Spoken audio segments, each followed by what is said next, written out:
So you got a team, few employees, and then things go sideways and you don't quite know what to do. Sound familiar? If yes, hang on, because we're going to talk about it today. I'm Melissa Franks, your on-call COO, and this is the Opt-in podcast where we talk about what it takes to go from surviving to thriving in business. Today, friends, we are going to talk about people management. Yep, that's right. Managing your people. And what I mean by that is recently, every entrepreneur that I have talked to that has a team says one of the biggest challenges that they are currently facing right now as we speak is setting boundaries, receiving consistent performance, and having everybody on the team just kind of understand how things work, like asking for a raise, measuring performance, giving feedback. And so I thought we were just going to hit on a couple of topics in this podcast as a little bit of a refresher course for exactly how to structure, for lack of a better word, your human resources policies to ensure that when you have employees working for you, everybody is really, really clear on exactly what the expectations are. Brené Brown is the one that started this entire movement of clear is kind.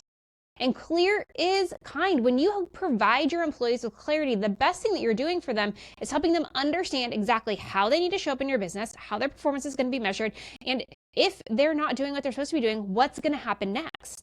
The reason that big corporations have policies is primarily so that everybody understands what the rules of the road are. They understand exactly how to get promoted in an organization. They understand exactly how the performance review process is going to go every year and goal setting. And they understand what's going to happen and what the process is if they're not delivering results or their performance is subpar. Now, corporations also have these policies in place because we live in a really litigious organization and world and country and fill in the blank, right?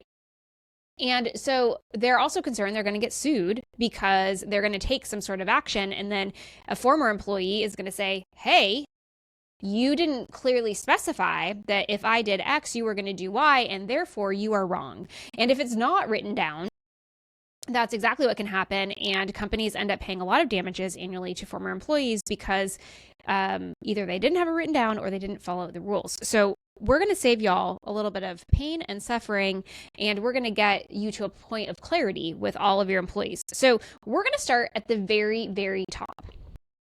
The very top.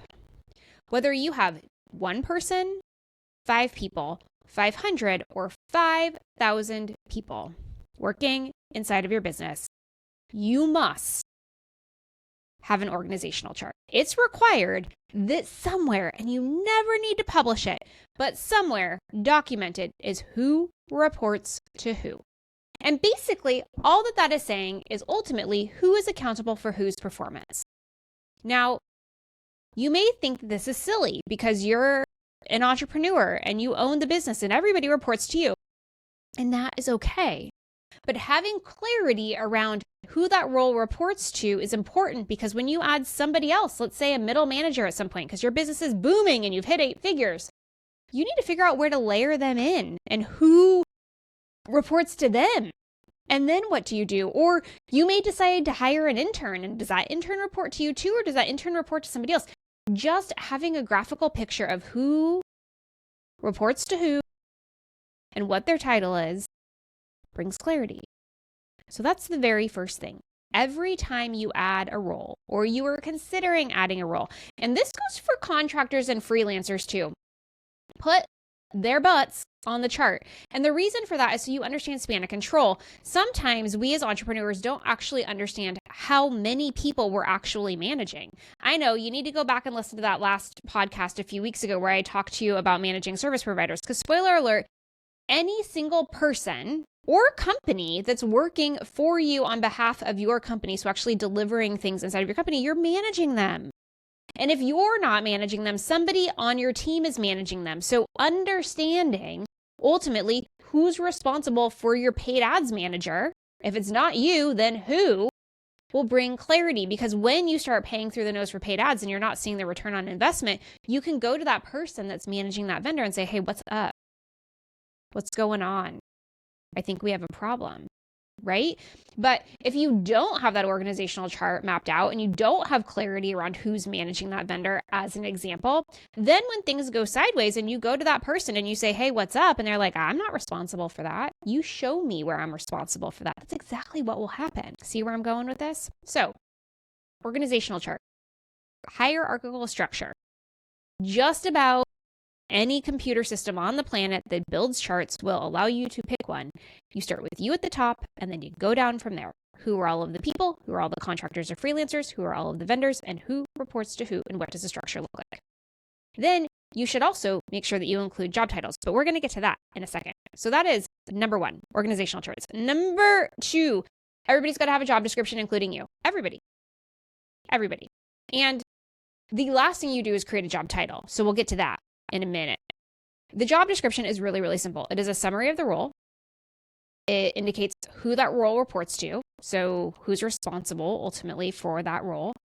And it communicates responsibilities, minimum requirements, any sort of like certifications that are needed, and a summary of how performance is going to be measured. So basically, you're going to say, here's what you have to have as your minimum requirements or qualifications to even think about having this job. Then it's going to say, here's all of the things that you're going to be responsible for. And heck, there might even be some accountabilities in there. And then the last thing that it's going to say is how we're going to measure your performance.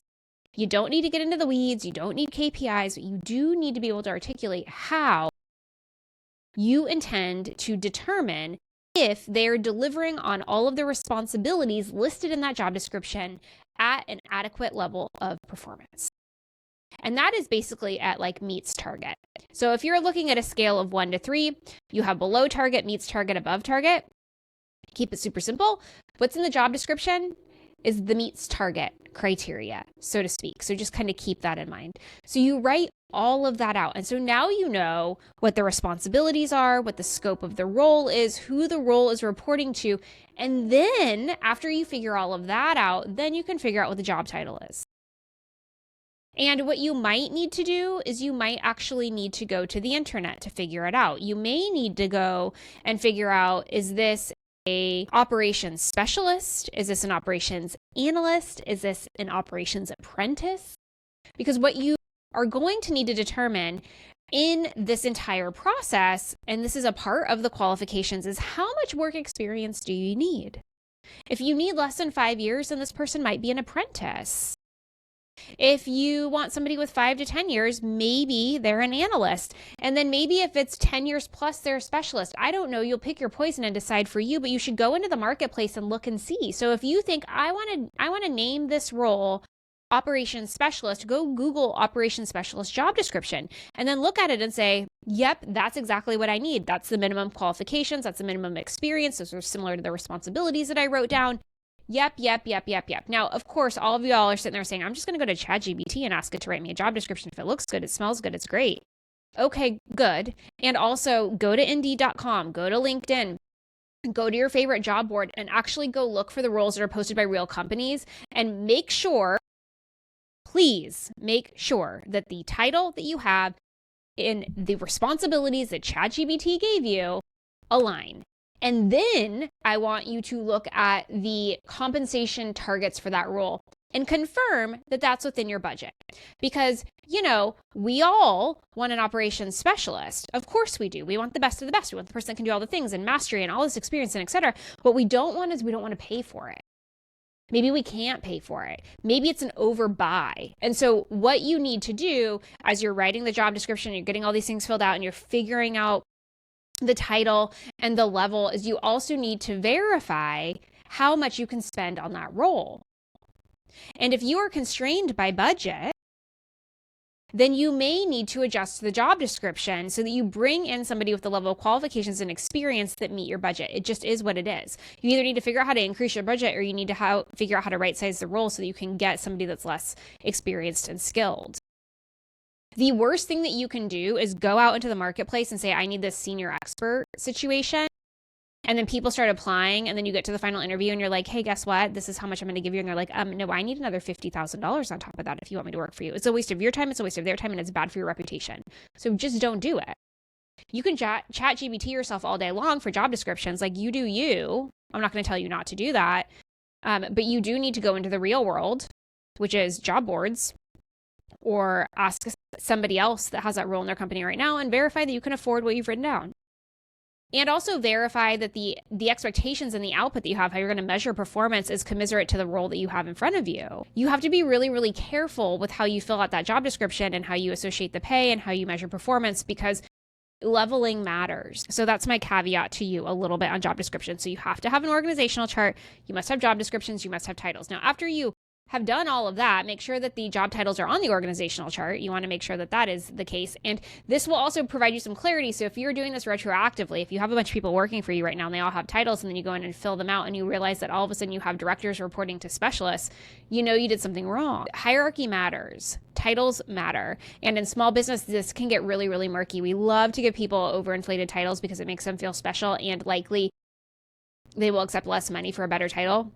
That's cool. That is awesome. And also, it's going to really hurt you as a business owner in the long run, because if you name somebody as a chief of X, Y, and Z, and 3 years from now you actually need a chief of X, Y, and Z, now you have a problem. You either need to demote your current chief of X, Y, and Z and hope that they take the new title and they're cool with it, and they're cool with having a boss, or you need to let them go to be able to hire somebody else, which nobody wants to do. That's going to make you feel bad, and you're not going to like it. So you need to be really, really, really, really, really intentional and smart with how you create roles in your business, how you title them, the level of expertise that you can afford and need, and then get it all in writing. This is not to say that they stay static and the same forever. Small businesses change, roles change, and you can create new hybrid roles, and you can do all of those things.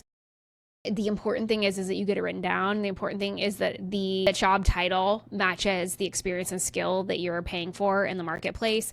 And the best thing that you can do for the person that's going into that role is to make sure that it's all correct, so that when they go into the marketplace in the future to get a job, they're not like rolling in as like, hey, I'm the director of marketing. And the whole world is like, no, you're not.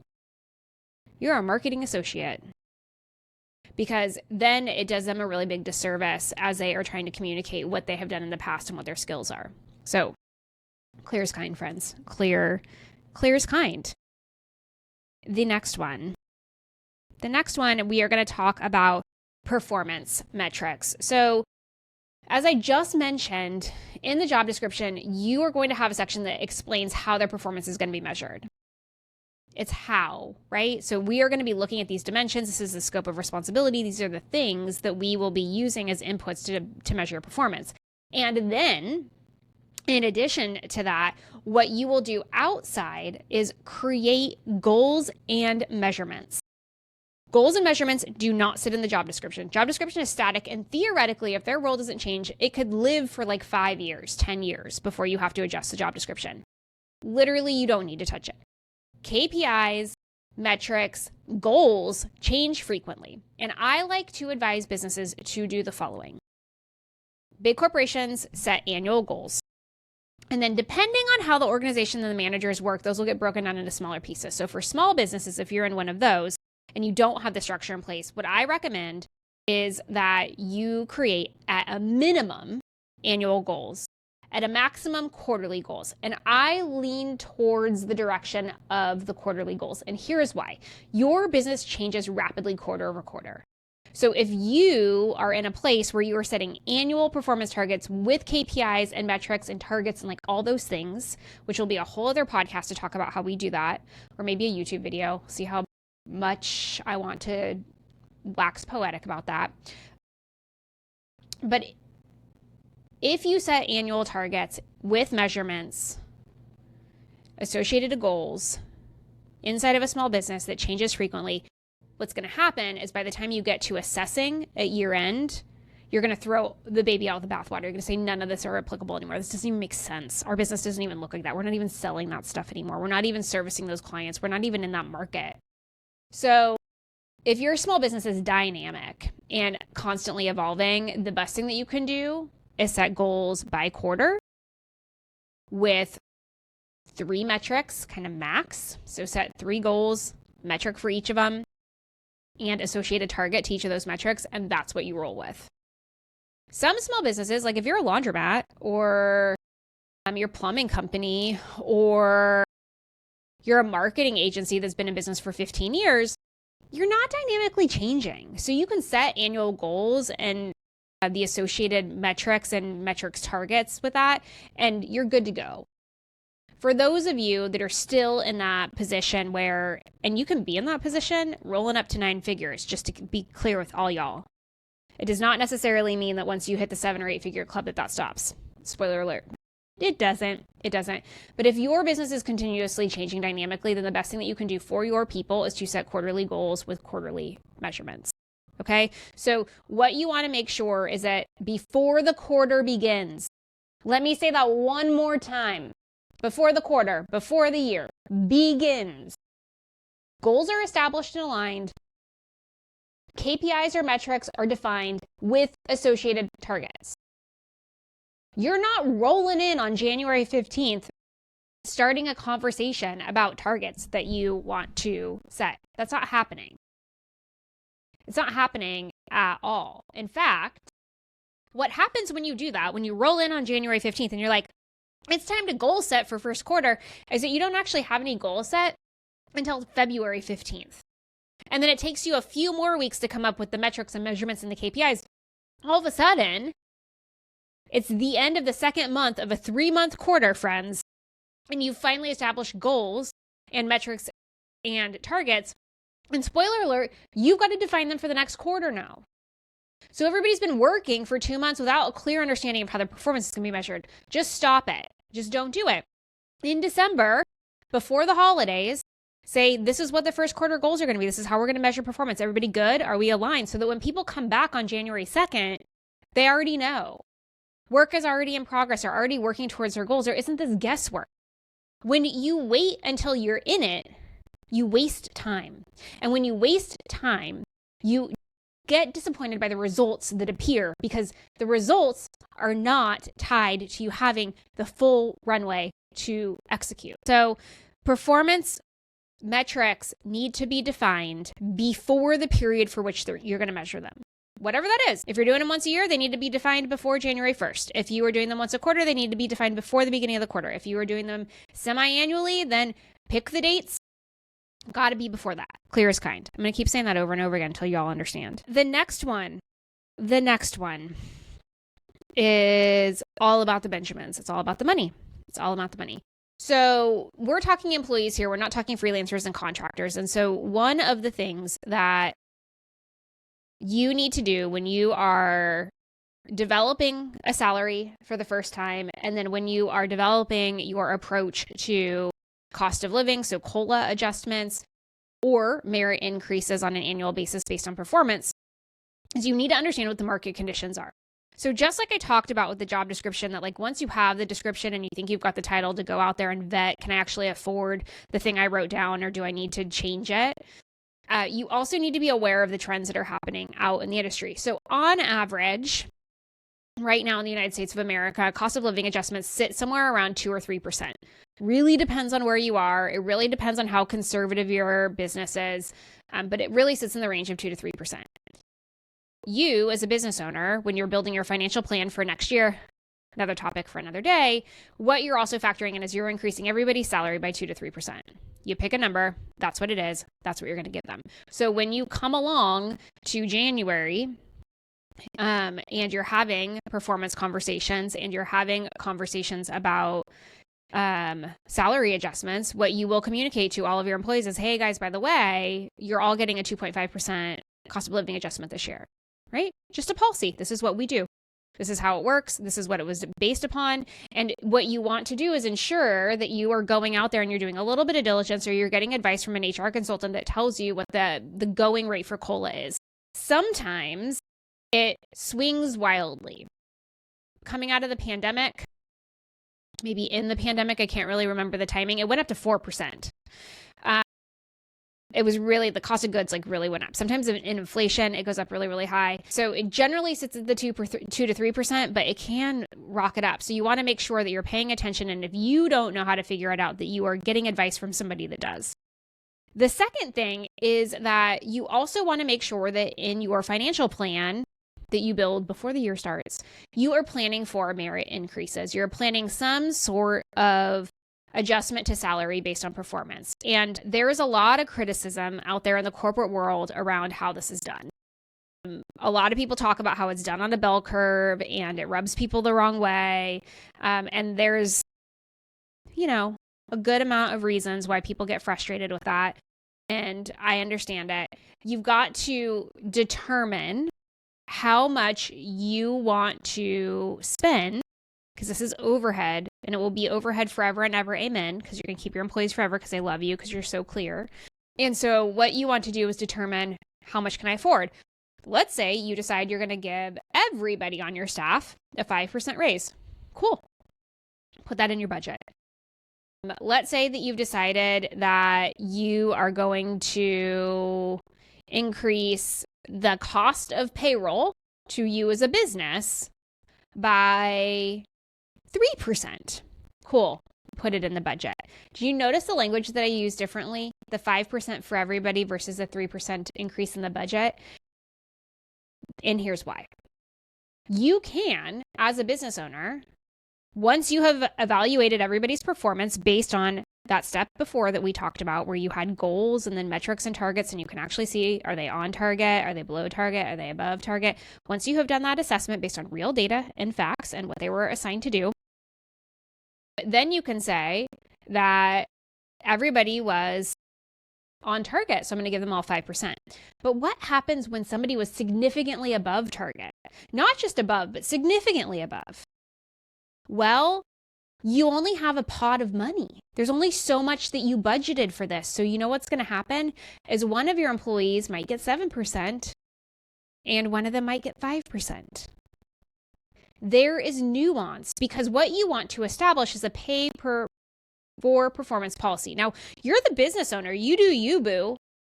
You can even incorporate it to a certain extent. You can decide, like, I'm just going to keep everybody steady Eddie and they're all going to get the same thing. Nobody's going to complain. It's all going to be fine. We're going to be friends for life. Here's the problem, is those that are actually working above target or significantly above target are going to get really frustrated that they're getting treated the same way that people that are just skating by.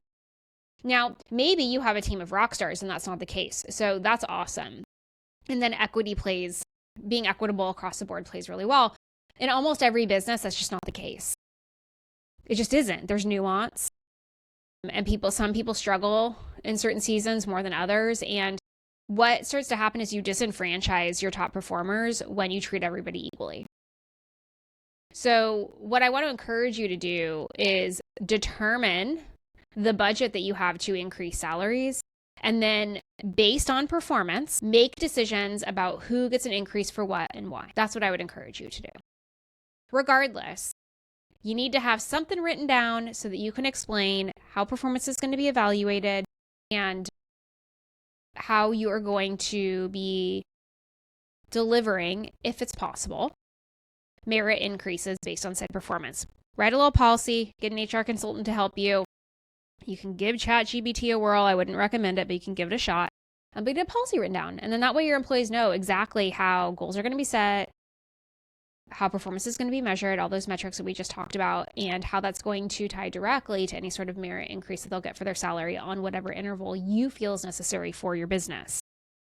This goes hand in hand with bonuses or equity grants. So depending on how your business is structured, stock options is another one, or stock awards themselves. You may decide that you want to have some sort of discretionary bonus structure in place. It can be cash, it can be stock, like I said, it can be options, it can be equity in the business, etc. This you need to, consult legal counsel, specifically depending on what you agree to do, because there's different agreements that need to be in place in legal structures. And some businesses, need to have certain things in place in order to be able to grant stock, for example. To offer a bonus, if you are going to create any sort of discretionary pot of gold that you divvy out, you need to have a policy in place. You need to be able to explain and articulate in a document somewhere. And it does not need to be published to your employees, but you do need to have it written down how you determine who's eligible, what the eligibility rules are, and what the grant will be, whatever that is, whether it's cash and it's at, a certain percentage based on a certain thing or outcome or et cetera,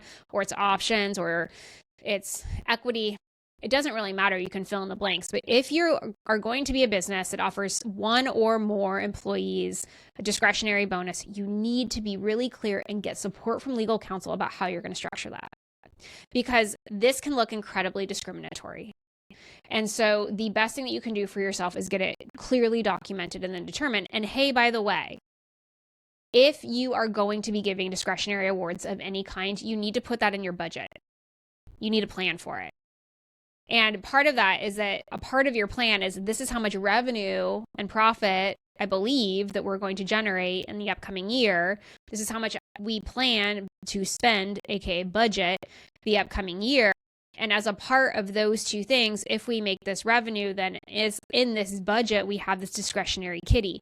And the policy that you write around discretionary bonuses is really clear. Like, we have to hit the revenue target at 100%, or we have to hit it at 80%, or we have to hit it at 120%, or like whatever we have to do, whatever those targets are to hit our sales goals, we have to do, et cetera, et cetera, et cetera. Then it kicks in the budget. If you've built a financial plan that says this is how much revenue I'm going to bring in, and then you build the corresponding expense budget that says this is how much it's going to cost to operate the business, you of course have to include the discretionary bonus. Of course you do. Otherwise, you're never really going to know if you can afford to pay the bonus out or not. And then the last thing that I want to talk about is performance appraisals, and then I'll let y'all go. All of these things need to be put in place. We talked about money, we talked about bonus, we talked about job descriptions, we talked about metrics, we talked about goals. Here's the kicker. You actually have to have a conversation. You actually have to take the goals and the measurable results, aka the metrics, and then you need to talk to the people. You need to align on, did you meet your goal? Did you meet the targets? Yes or no?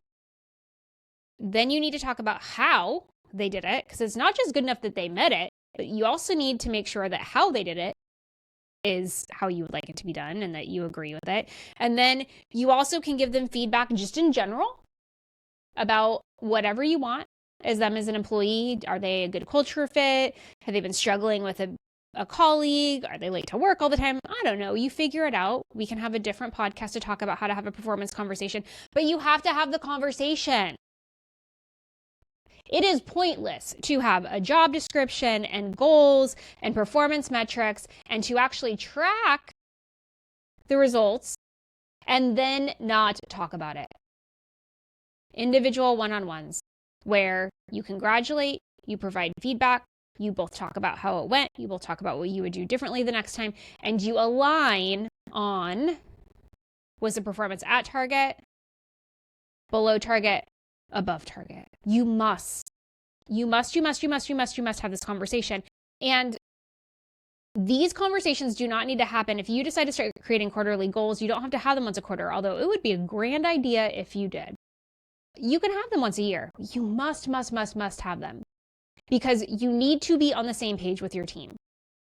And they also need to understand why it is so important that they set goals that they can achieve and that they deliver results that are expected and that we report and measure things. You must follow through and complete the circle with that conversation so that you continue to propagate a performance-first culture. When you instill in them the values and virtues that their performance matters, that their performance being measurable matters, and that they are all specifically contributing to the results of the business, your business will continue to grow. This is how you have engaged employees. This is how you have employee satisfaction. This is how you become an employer of choice. These things sound boring and time and frustrating and maybe a little bit uncomfortable because you think that you're going to have a confrontation. In the end, all you're doing is being clear. That's it.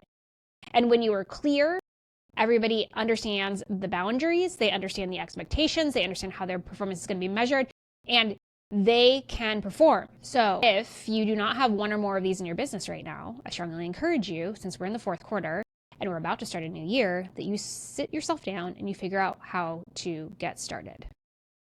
Just sit down, figure it out. I'm announcing this here first, and I don't know when I'm actually going to publicly announce it. So if you're watching this or you're listening to this, you're hearing it. I am opening up a limited number of spots to have 2025 planning sessions, like super limited. And these are 4-hour sessions where we sit down and we plan your whole year together. And if this is something that you have not implemented in your business and you would really like to do it for next year and you don't know how to get started, friends, that planning session could change your life. That planning session is where we can get that in place for you and you know exactly what actions you need to take before the year starts so that you can start it off on the right foot. So, like I said, it's a limited time offer. If you're listening to this at some point in the future, email me at melissa@melissafranks.com to see if I'm offering this or something like it. But it's super limited. So if you want to plan your 2025 and you want somebody to help you do it that has grown businesses from $50 million to $350 million, that knows what it takes to turn around a business, that actually knows how to get you unstuck so you can deliver the results you want, don't sleep on this offer because, like I said, there's just a few and they're going to go fast. So with that said, y'all, you know, you're wise, you're strong, you're capable, and I believe in you so very much. Until we talk again, friends.